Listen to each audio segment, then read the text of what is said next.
So, you get grabbed by Steve at a low percent, a forward air is coming.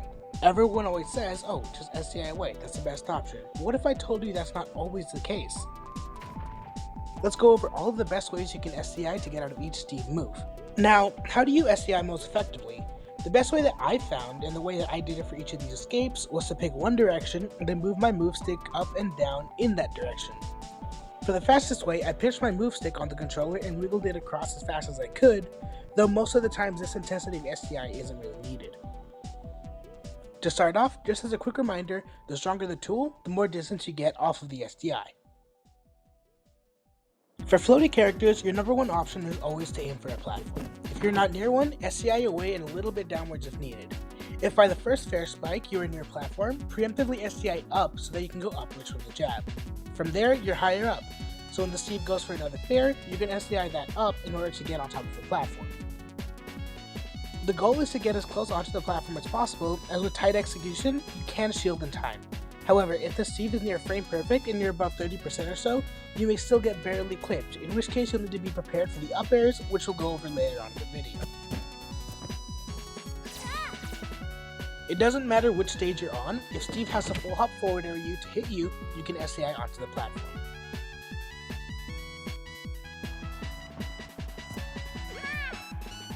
Now, for characters who Steve has a short hop forward air in order to hit, like Link, Cloud, Violet, etc., congratulations, you'll only get hit by one fair and survive.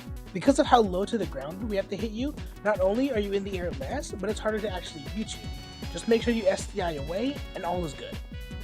For fast followers, the same thing goes for SDI out. However, just make sure that you time each of your SDI movements to the jab hits in order to get the most effective SDI.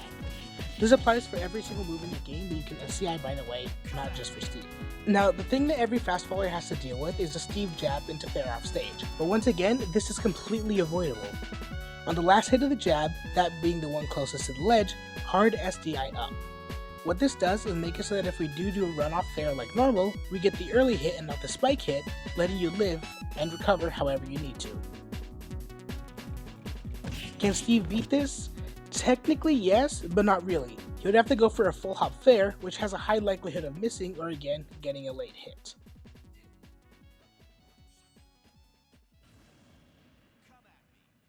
Has anyone ever told you, oh, just SDI in to go behind Steve, and then you did it and got punished for it? Well, it's not a bad option, you just have to know when to use it. For example, in the Fox combo, if you still happen to get spiked even after the SDI up, start doing SDI in on the forward air in order to push yourself back on stage, potentially tech the stage, and get a punish afterwards. And because of how far Steve is off stage, don't worry, he's not drifting into punishing you for it. Remember, this applies to any character. If you get jabbed near the ledge, start SDIing in order to potentially save yourself from a spike.